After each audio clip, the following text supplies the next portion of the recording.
Motivation and inspiration are powerful tools that change and influence perspectives, voices, and projects that shape the world. With all the negativity in the world, it can be hard to find those rare and beautiful stories that tell of inspired spiritual activism and individual healing journeys. Walk the path with me, Dr. Trish DeRocher, on the show Heart, Change, Consciousness, where we inspire listeners to take action towards a more just world. We'll hear from authors, change makers, influencers, activists, poets, filmmakers, and cultural workers who practice inspired spiritual activism and transform vulnerabilities into sources of strength. Heart Change Consciousness allows us to understand the world from different perspectives and highlights what is possible when we are fearless and open ourselves to our soul purpose and engage each other across boundaries. So let's self-heal and open the path to self-sovereignty. Heart Change Consciousness begins now. All right. Hello, all. Welcome to Heart Change Consciousness. I'm Dr. Trish DeRocher, and today I'm here with my guest, Rajnii Eddins, who is a spoken word artist, educator, and a dear friend. So welcome, Raj. Thanks for being here today. Thank you so much, Trish. I'm glad to be here. So I wanted to just take some time to introduce Raj to you all. Raj is the author of a collection of poetry called Their Names Are Mine. And Rajnii's website is rajnieeddins.com. That's rajnieeddins.com. Rajnii is originally from Seattle, and he moved to Burlington, Vermont about 10 years ago, which is where we met a few years ago. Rajnii is the son of poet, writer, and mother Rajnii Eddins, and the father to Zaya and Amina. Rajnii is a prominent community figure in the Burlington, Vermont area. He leads anti-racist programming and poetry workshops. My daughter and I used to go to one of the poetry workshops at the library in Burlington. And he's also the former coach to the award-winning Vermont-based youth spoken word group Muslim Girls Making Change. Rajnii is also the host of the monthly Black Artist Showcase that highlights the poetry of Black Vermonters. And it's currently happening via Zoom because of the pandemic. So it just happened on Friday. It was like a really good one too. But it happens monthly. So that's something that people outside of Vermont are able to share in at this moment. Rajnii is also available as a keynote speaker and for diversity, equity, and inclusion programming at K through 12 schools, colleges, and professional conferences. Rajnii used to do some programming, maybe he still does, at the college that I used to teach at. Most recently, and this is really exciting, Rajnii has been working in collaboration with the state of Vermont to create poetry as a way of bringing the lives of early Black Vermont residents to life and to retell the history as part of the Vermont African American Heritage Trail. So that is part of who Raj is and part of his work in the world. So I wanted to start just by kind of framing how Rajnii and I first met and to kind of channel a little bit for our conversation. But we met outside of the Flynn Theater in Burlington, Vermont a few years ago, where we were both attending a theater production called A Rap on Race. And A Rap on Race, it's a retelling through theater and dance of a conversation between Black social critic and writer James Baldwin and white anthropologist Margaret Mead. And their conversation is pretty heated, it's pretty candid, it's pretty messy, and at times really awkward and uncomfortable. And it's just, at that time, it was on the role of race relations in the 70s, and now there's this retelling of it. But I was just taking some students. I was teaching a class on citizenship and national belonging, and I was waiting for some more students to show up.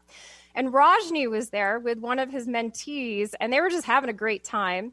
And all of a sudden, they were singing and kind of coming over to engage me in conversation. And I'm a really big introvert with lots of social anxiety. And I had my professor hat on. And so I was like, they're coming over to sing. And Rajnii got me to sing, right? Suddenly, he just kind of disarmed me, and I was singing with these people that I didn't know in front of my students, in front of the theater. So I just wanted to bring that in because that's really who Rajnii is, and that's one of his gifts. So just kind of channeling James Baldwin and how we met. There's a quote by James Baldwin that says, "If I love you, I have to make you conscious of those things that you don't see." Right. And one of Rajnii's gifts through his poetry and as a truth teller is just being able to speak biting social critique from the heart. Right. He's able to look at what is, and he's able to translate the what is into really honest, deep poetry that makes us really all kind of reckon with what's happening in this country and what our role is in it. So I just wanted to frame that. And Rajnii, I want to turn it over to you to just, introduce yourself and kind of how you come to this. But I'm wondering how you came to understand poetry and the imagination as tools for liberation, and what experiences kind of set you on this path. Definitely. And I want to say thank you. I appreciate the invitation. My mother was the founder of the African American Writers Alliance, the first Black writers group in Seattle, Washington, in the Northwest, the Pacific Northwest, where we're from. And prior to that inception of that organization, my mother had always been a writer, pretty prolific expresser of her ideas artistically. And she would many times have me read her stories back to her with feelings. She's very playful, open to create games on the fly. Like she'd sing, "There's a monster in the kitchen trying to cook, and he's giving everybody dirty looks. There's a monster, come and see, chewing on green celery. There's a monster in the kitchen trying to cook." So she was really open to use her imagination and her voice in a playful way. And this was a natural part of my upbringing. So being accustomed to that and familiar with that expression, that engagement, and then being exposed to her art and being encouraged and nurtured and nourished and affirmed in reading it and kind of positively pushed to read it and give it feeling and meaning with my own voice, really expanded in me an appreciation and for the value and the vitality that the voice can play, what that can mean in terms of touching people's hearts and minds and taking people on journeys through shared story. So when she founded the African American Writers Alliance, I became the youngest and only child member, and I had started writing my poetry around that time at age 11. So that really fostered in me even more so from having a broader just community to draw from, to learn from many different people's ways of expression, from choreo poets and playwrights, storytellers and singers and songwriters. So it gave me just a huge amount of inspiration and a more vast array of possibility for how you can use your voice. I think many of those aspects are what brought me to a space where I saw the potential for imagination and creative expression to really be a tool of a vehicle for liberation and mutual inspiration and affirmation of mutual humanity and opening doorways in people's ability to feel themselves and each other and heal and grow and learn. So it's definitely a critical part of my growing up. Yeah, beautiful. And I love the idea of shared storytelling in community, right? So just, we have our voice, right? And part of the process is using that voice, but sharing that voice to share with the community so that we can all kind of share with each other and learn each other through that. Definitely. Yeah. The voice is such a crucial component to bringing words to life, just in that term spoken word. It's like you can read the written word and you can glean something from it, from the things that are written in characters and your association with the meaning of the alignment in certain sequences. But when you have that added dimension of vibration and the musicality of voice and the melody and the harmony and the pitches and the intonations, all those things, all those undulating forces and vibrations and wavelengths take on a even deeper depth in terms of meaning and bringing story to life with your living breath. Yeah, there's a not to reduce the beautiful things that you've just said, but there's a meme on how words cast spells, right? That like, we call it spelling, but words have an energy and I think that you're absolutely right. There's the written words on the page, right? But they're a little flat and when we speak them, we call them into being and there's an embodied and visceral component. And that's just something when you read your poems, right? Like I have the book and I can read the poems on my own, but then when I've heard you perform them, they just take on a life of their own. And I've gone through a lot of your readings and every time I feel like it's the first time. Like there's just an energy when you're able to read it out loud, which is the perfect segue. Raj, would you read us one of your poems, please? Would you gift us with one of them? I would love to. Yeah, there's actually a piece I wrote kind of in the advent of the pandemic when we were still doing poetry experience, some more on Zoom in that capacity. We used to, you're familiar because I know we've shared some together. We would offer each other words in a circle and just kind of hold space to create a story, a song, or a poem. And we give each participant about 5 to 10 minutes to write and just see whatever came out, just stream of consciousness wise. So this was a piece where I was given the words shine, gloomy, plastic, eyeball, and friendly. And so I was already like, okay, where's this going to go?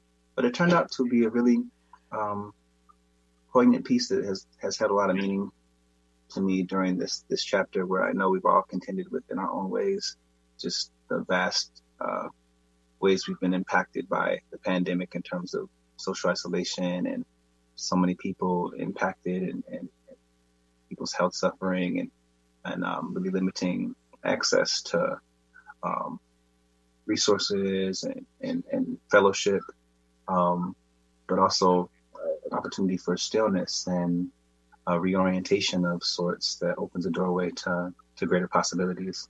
So I feel like this piece kind of speaks to that. It's called In Our Wake. Inside these hands, a golden chance. Within these walls, a castle falls, while all the peasants dance. Where does one turn in a house of mirrors? If everywhere you look, there you are. If silence becomes too loud to hear over the bird songs. When touch seems a distant stranger, fuzzy and still wet with hazy memory. No one said anything about the masks we'd wear over the masks we wore before, and yet the sun still shines through gloom, and flowers dare to bloom. I saw a patch of onion, a robin thrusting its chest out, eyed me suspiciously, as if to say, what are you doing here? It appears we are still here. Maybe we can outlive and outgrow our shadows. Maybe life will look us square in the eyeball and not notice our flinching imperceptibly, or see it and still forgive us our immortal mortalities. Maybe today will be the day the walls part like seas and the ceilings raise and the light has its way with us. Maybe the rain will merge with the sweat born of our contained lives and become indistinguishable. Maybe we'll take ourselves out of ourselves, cast away the plastic packaging, and see something more alive, something more fun to play with than fear and shallow mirrors.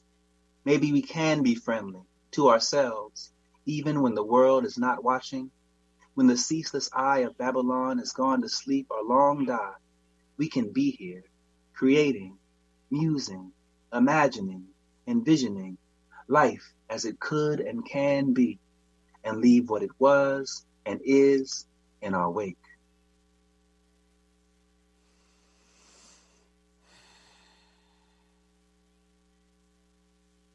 Thank you for sharing that. I just wanted to take a minute to let it settle in. Yeah, I think that poem just speaks so beautifully to the both and of the pandemic, right? And really, that's one of your gifts, I think, Raj, is just being able to name the both and. That, in the wake of so much destruction and harm in many different ways, that there's also beauty, right? And both of these things coexist. There's a line in there about masks, and we've talked about masks before, and um, how many of us wear masks. We think that we're going to wear masks out of protection sometimes, but we don't know that it's actually trapping us. Sometimes we don't know that we're wearing a mask and we're playing a role. But we've also talked about, the mask of white supremacy, right? And white supremacist culture. And I'm thinking there's a poem in Their Names Are Mine. I think it's called I Want to Write About the Trees. Maybe I would like to just read kind of those words, but and it's a much longer poem, but this is just the first few lines. I want to write about trees, but the lifeless dangling from their branches raise my pen from the dead, right? And you talk a little bit about Robert Frost in that poem too, and I'm living kind of in the Robert Frost woods, but that both and right now some people are calling the situation we're in as a dark night of the soul, right? We're having a real reckoning, with a healthcare system that does not work, a crumbling of a lot of oppressive institutions, and just the kind of repressed history of this country is up in a big way. So it's almost like we're looking at the collective shadow self. And I'm wondering, Raj, just about at this moment, right? How you kind of perceive yourself, what's your role as a poet, right? Because I know sometimes when things are heavy, there can be this idea of like, well, what can art do?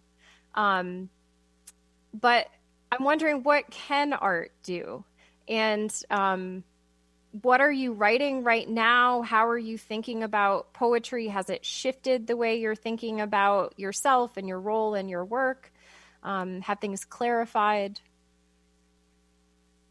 Definitely. I think in this moment, it's really kind of pushed even more a sense of that vital healing capacity for art and of art. Its role in terms of holding space for human beings to explore more deeply our own and each other's humanity and be exposed to the power and the potency of imagination, kind of holding our stories up to the light and turning them on their ear and seeing what else we can glean there. I think as far as my role in terms of holding space for people to engage in their own story and share with each other, it's definitely brought about a more intense and urgent sense of the need for that, in terms for allowing for the opportunity for positive transformation and kind of breaking from calcified, myopic perceptions, perspectives that limit our ability to embrace each other's stories and our own in new ways and in ways maybe we never really had exposed to or hadn't accessed for lack of the tools or the internal resistance that's been socialized.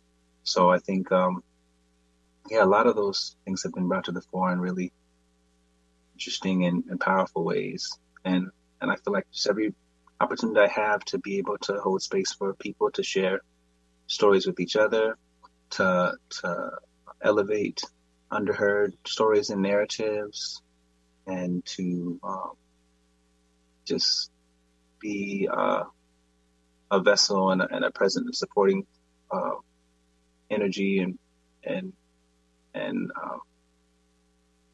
just allowing for people to see how much value they hold in the times when they are able to express and value themselves, to understand themselves in ways that don't limit people to feel like they have to reach some other person's standard or some external standard. Just for recognizing we're all our own individual standards, and we're all capable of amazing things, glorious things, and also horrific things. And it's what we do consciously with our lives, and learning about how we can truly love ourselves. Everything we've been through, we've done good and bad, that is a part of us. Recognizing it's a part of our story, but also like there's things that are harmful that we don't have to repeat. So any way that I can be as an artist a way to hold space for people to come to those understandings of their own epiphanies, or just to see the magic of self-expression and how healing and inspiring and empowering it can be from youth to elders. But that's really my role, and now it just makes it more glaringly aware.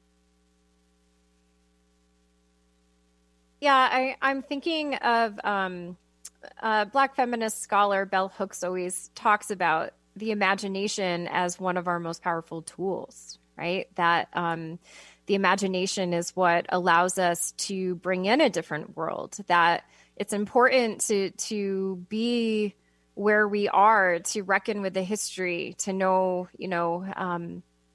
how we're showing up in each moment, but we also have to be able to see beyond it. And you like to use the language of imagination as a muscle, right? And that the imagination is a muscle that we can grow. And I think when you talk about your childhood, one of the gifts is that you were able to hold on to that imagination and that creativity, and in a way that a lot of people are cut off from very early in life. And you just get to share that now. So when we come back from break, I'd love to talk a little bit more about what poetry can do in confronting white supremacy and in this moment that we're in, and also a little bit on why you choose to do this work as a Black man in Vermont. It's a very white state. There are surely easier paths, and yet this is a path that you have chosen. So when we come back from break, Raj will share some more poetry and some more reflections, and also let us know a little bit more about how and where we can find his work. Come alive,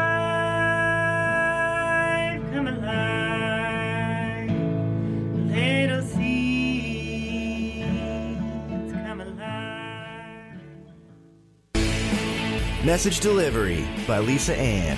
You can't make this stuff up. Tune in every first and third Thursday at 1 p.m. Pacific on TransformationTalkRadio.com. Message Delivery is an inspirational show about the journey to enlightenment and spirituality. For more information or your own personal message delivery, visit angelmessages2u.com. That's Angel Messages, the number 2, the letter U.com. Transition, simultaneously the most difficult and vital part of the human experience. Without change, how would we grow? Tune in to Grounding into Your Radiance with Stacey Barber every second and fourth Thursday at 9 a.m. Pacific on TransformationTalkRadio.com. Step into your truth and allow the light into your life. For more information about Stacey and her services, visit StaceyBarber.com. That's Stacey, STACIE, Barber.com. It's time to get your life back on Burn Bright Today with Jennifer Marcinelli. Tune in each month on TransformationTalkRadio.com. Learn to move from the darkness of burning out to the light of burning bright. Jennifer is redefining stress and the energetic causes of burnout, shining a light on process to get your life back. For more information about Jennifer and her work, visit burnbrighttoday.com. Tune in to The Truth is Funny with Colette Steffen each Wednesday at 8 a.m. Pacific, 11 a.m. Eastern on TransformationTalkRadio.com. This hit show will have you thinking outside the box and riding the wave of infinite potential. Join Colette on the Higher Self Network, inspiring listeners to shine their brilliance and ensure success while roaring with laughter as they recognize the humor of the giant cosmic joke. Visit thetruthisfunny.com. Raising the vibrations through stimulating conversations while exploring the mysteries of Atlantis and Lemuria on Tales from the Merworld Radio with me, Amira Beth. Join us every second and fourth Thursday at 1 p.m. Pacific on TransformationTalkRadio.com. Be ready to feel empowered and an active part of the changing Earth. For more information about me, visit amirabeth.com. The Truth is Funny. Shift Happens with Colette Marie Steffen is excited to welcome Karen Benton as a monthly guest host. Tune in on the third Wednesday of each month at 8 a.m. Pacific Time to regain confidence and trust in your capacity to create change in your life, your health, your family, and your well-being. Karen Benton is a mother, nurse practitioner, certified body talk practitioner, Franklin Method instructor, and owner of Limitless Living LLC. For more information about Karen, visit KarenBenton.com. It takes courage just to breathe.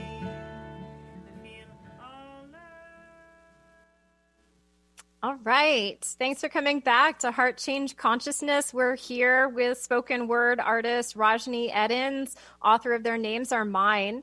And Rajnii, before we hear another poem and have more discussion, I wanted to just invite you to let our listeners know where they can find your work and how they can get involved with you. Definitely. If you are interested in engaging my work or perhaps purchasing a copy of the text, Their Names Are Mine, or learning how we can set up an engagement or facilitation together, please reach out to me and find my contact information at RajniiEddins.com. That's RajniiEddins.com. So feel free to reach me there. My email is also theirnamesaremine@gmail.com. That's TheirNamesAremine@gmail.com. All right. Thank you, Rajnii. And would you like to read another poem so listeners can hear some more of your voice and perspective? I'd love to. Yeah, I was thinking I would share a piece called Why We Still Need Black History Month. This is actually a piece that was inspired by an exchange I had with a librarian at J.J. Flynn Elementary School when I worked there some years back as a paraeducator. And the librarian had started off with, well, no offense, but I was like, okay, well, I wonder where this is going to go. Because often when you have that preface, it can go south real quick. But she had a question she was curious about, just wondering, so what do you think that Black History Month should be celebrated? Do you think that it should be a longer month? Do you think it shouldn't be a month at all? Like, what's your kind of take on this notion? And so for some of the listeners who may or may not know, Black History Month began as Negro History Week, started by the scholar and historian Dr. Carter G. Woodson as a way to address and balance, at least only for a week, and offset the kind of white supremacist and more deeply Eurocentric based histories that have been taught still, and many times in many ways still are taught today, to allow for the narratives and the achievements and accomplishments of Black people historically to have more voice. So Black people could see the positive contributions that we've made to history and the human family. So this is kind of how this piece came about. Don't be so fearful of being racist that it deludes your common sense. Are so fearful of racism existing, you become a hypocrite. I wrote this on the off chance there would be some Black people who love themselves enough to listen in the audience, or some white people who know Black folk exist in more than convenient moments, or just some human folk who love truth and have enough sense to care about their roots. The librarian asks me, why why do you think we still need Black History Month? For the same reason that Texas calls slavery unpaid internship, because the evil of ignorance and racism must be vigilantly opposed with truth, love, and sincere inclusion, because it was once Negro History Week, and for the children who daily see themselves through the lens of stereotypes and those who only know television as relationship to Black people and people of color. For my daughters who are growing and will not be choked out by the diminishing of our value. For the legacy of our people that makes American ideals a sought-for reality rather than a cliche banality. For you, for your spirit and your conscience, so it doesn't putrefy in the delusion of denial and fear made religion. Because Black people must not become history. Our story is a part of your story. The beauty, wonder, triumphs, and trials need to be known, sung from the hilltops and mountain peaks, resounding in the valleys and grass plains, echoing down the alleyways and boulevards, because black, red, brown, yellow are the colors of my true love's hair and the universe, because beauty and truth will not be contained, because these are our ancestors. We owe them a debt of gratitude, because love will not be silenced, because teaching white supremacy is poison. We are all still recovering, conditioned to tolerate it in small doses. The human family must heal. Soon this sickness will be vomited, and all that will remain will be you. Beautiful, healthy, free-minded you. Think of it as your chance to celebrate the human family in preparation for making every day our celebration.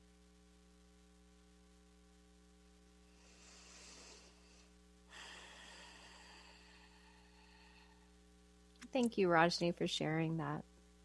Honor.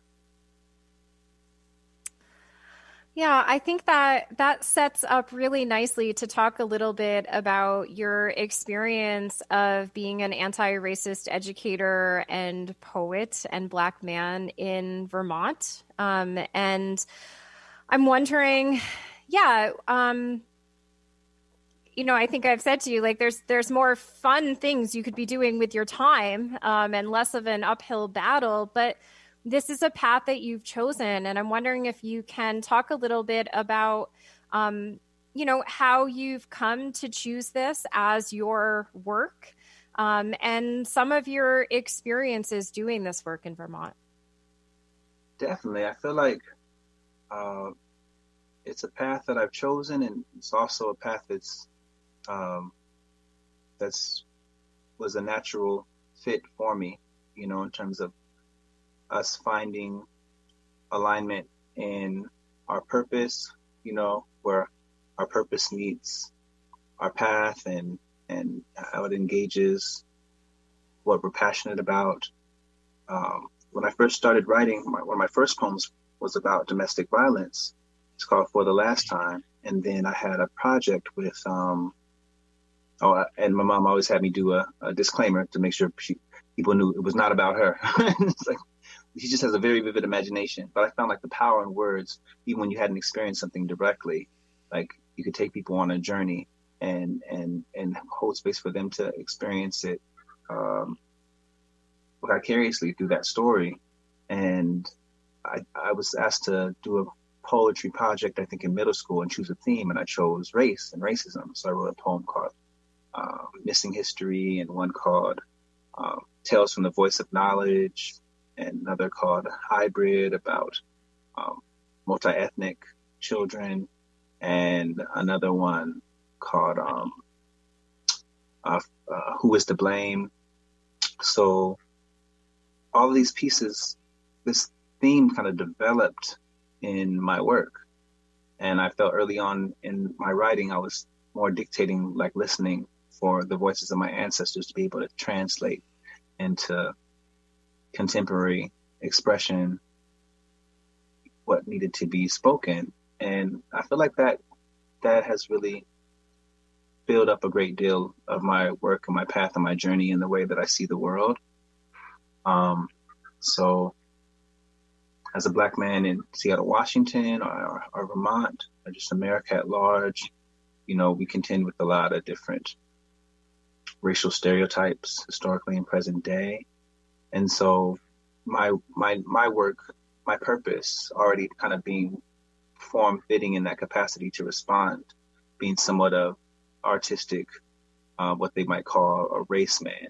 In the days past, people who stood up and spoke truth to power for their race, for Black people, even it's kind of a natural way of being for me. Because my mother was a foster parent, also I had a great deal of connection and fellowship and familial relationship with many different children from different backgrounds, so that connection to we are all human beings in real time, and seeing the human family literally as a family is something that's deeply embedded in me as well. So I think those things converging is what really determined, or continues to determine, that unfolding in my path, in terms of being able to hold space for people from different backgrounds to confront the social construct of race and expose it for the farce it is, and recognizing that we're one human family, not like sheep, goats, pigs, horses. So we all have children. They may be a variety of the rainbow, and they're all beautiful.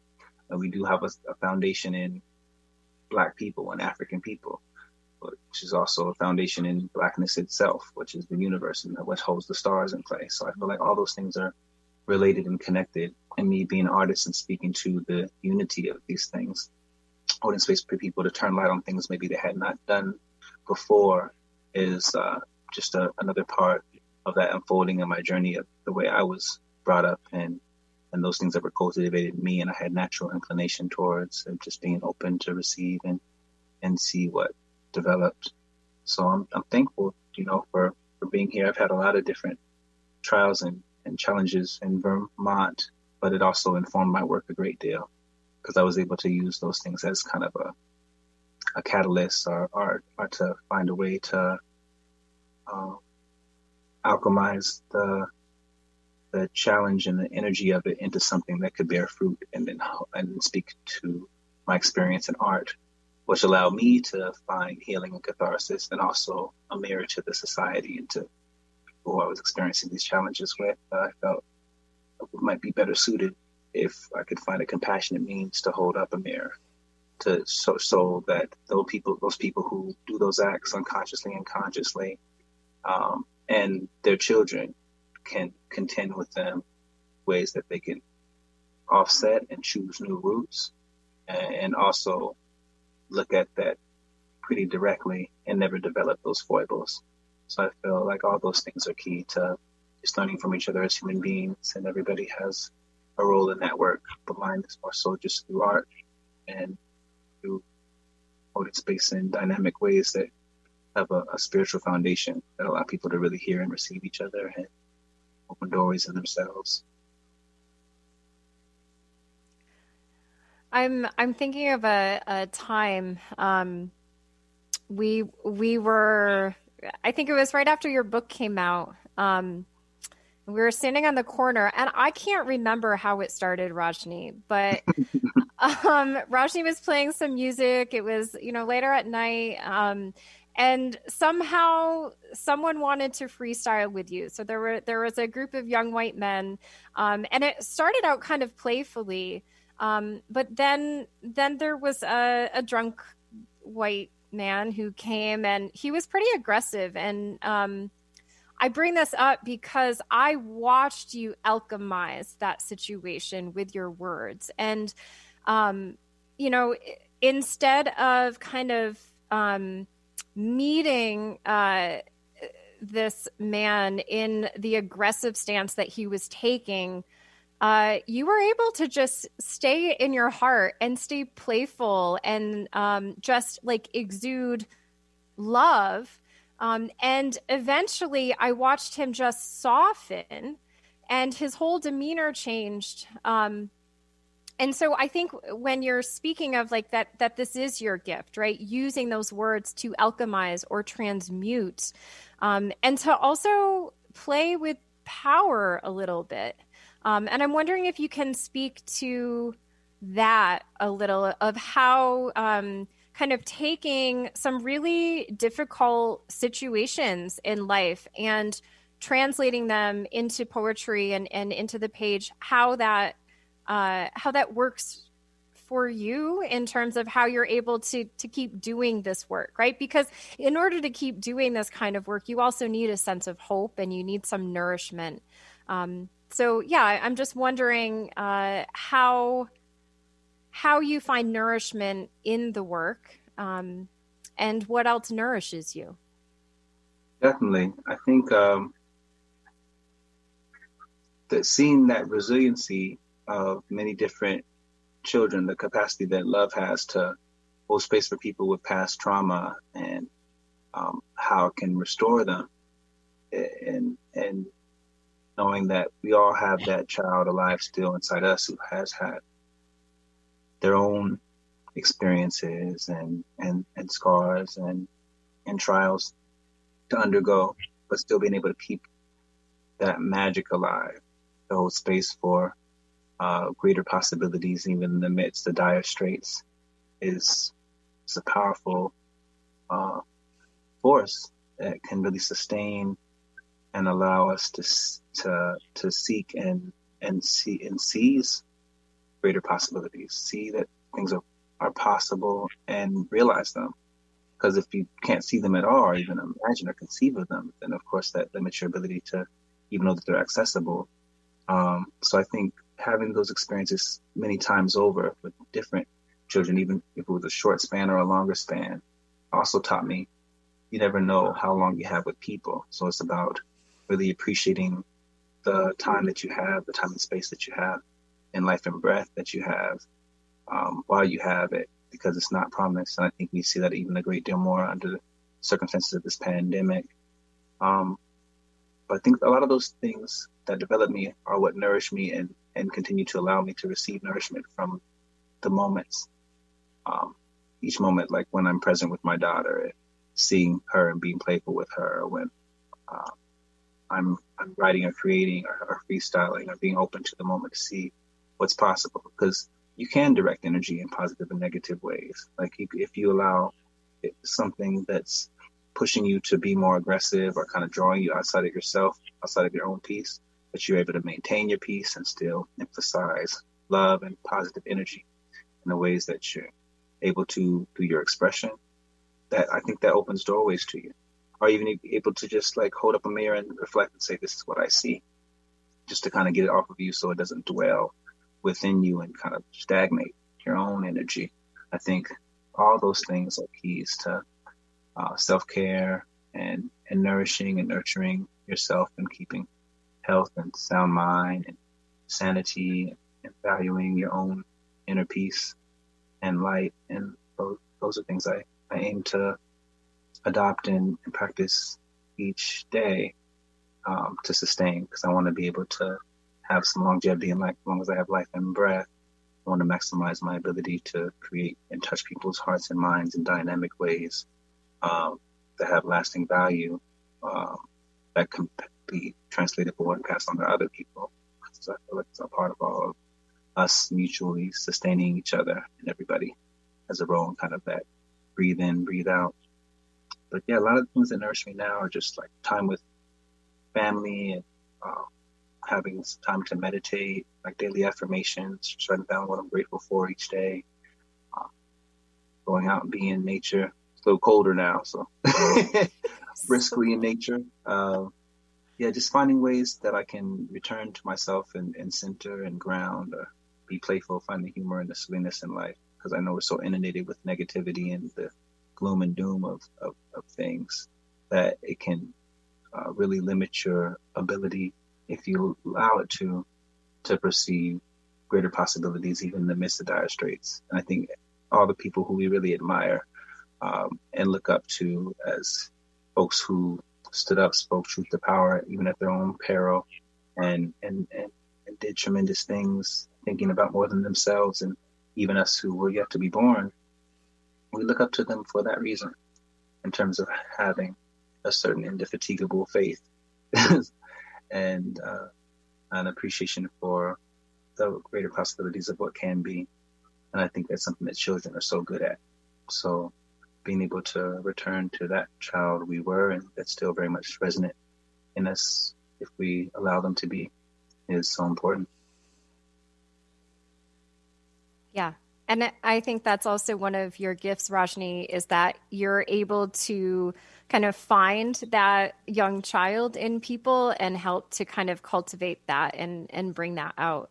As you're speaking about that, I'm thinking of how I kind of came to social justice work in the first place. And I remember just noticing that, and I couldn't understand it as a young person. I was like, activists are looking like at the ugliest parts of humanity. And they're also like the lightest people I know, right? There's a joy, and it just kind of a lightness in being. And I think in part it comes from not spending so much energy trying to not look at things, right? But to just kind of honor everything as it is, and then ask, okay, well, as I'm looking at this in the face, like, what do I want to do with it, right? And what's my verse? What's my part? And how can I transmute this a little bit? So, Rajnii, I'm wondering if you can share with us kind of what you see coming next for you, what projects you're currently working on, what you're really excited about, and what you're kind of imagining into being. Definitely. Well, I'm super excited to be releasing my first album probably a few months into the new year. That's been a long time coming. So I have probably close to hundreds of songs that I've been compiling over the years, and I've never really released them in one compilation. So I'm actually going to have a listening session with some friends next week or so, kind of be able to pare that down in preparation for releasing that into the world as a newborn. And then I also have another text in a new book of poetry that I'm planning on releasing in 2021. It's called In the Coded Language of This Mortal Tongue. So that will be a compilation kind of to be a follow-up to Their Names Are Mine, and be a lot of pieces that were over that same time span, but some new ones over the time of the pandemic and just before as well. So I'm excited about sharing that and having new opportunities to engage in other parts of my work with the community and hopefully the nation as we have more freedom of movement to do so. And also releasing a book of odes to Black women. Just a number of haikus that I've written, a pretty vast amount. And those are some of the things I'm really looking forward to sharing. I also have a children's story. It's coming out called A Love So Big that speaks of the love that children and parents bear for each other when they're not able to see each other. So I think that'll have a huge positive, restorative and healing resource within to be when it's shared on a grander scale. I'm collaborating with my friend Kia Ray Hanron on that. She's going to be illustrating. And I hope to release a number of children's stories in the new year because I'm partnering up with some other illustrators in the interim. So just excited to make this a really powerful, vibrant, prolifically creative moment as we transition into the new year and keep that sense of what can be and utilize my ancestors who came before and us here and my own children and the children who are yet as just a base and a reservoir of infinite inspiration to draw from that love and light and affirm the beauty and the brilliance of human beings and who we are and what we can be, who we can be. Beautiful. That's so exciting. You have so many exciting things coming up. I'm wondering, Raj, we only have a few minutes left. If you'd like to just kind of leave us with one last poem and just kind of a takeaway for, one thing that you hope listeners kind of take away from our time together, and also just, again, ways that people can get in touch with you. Sure. Maybe I'll share a middle passage.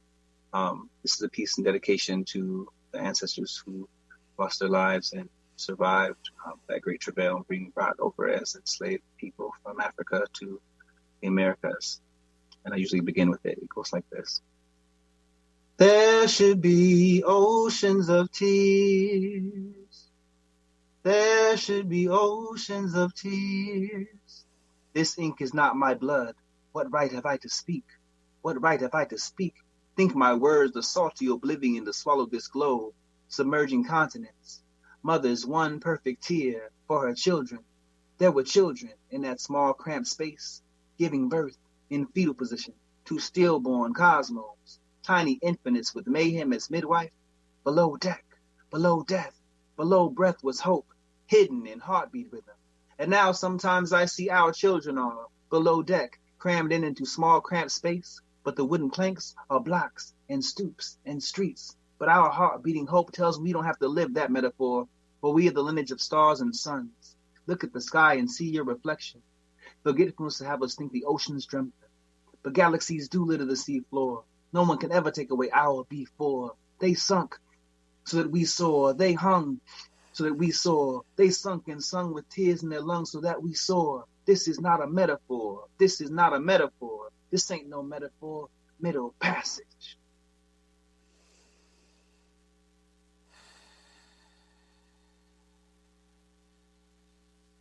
Thank you. And I always want to share that. I'm glad to close with that for the ancestors. And I would say, yeah, I just want to encourage everybody and affirm you in doing your best to self-care for yourself and to supporting your communities how you're able to. I know this is a challenging time for us all, but it's now incumbent upon us to really find that depth of compassion for ourselves and for each other. And if you are open to reach out to me, you can find me at www.rajnieeddins.com. That's RajniiEddins.com.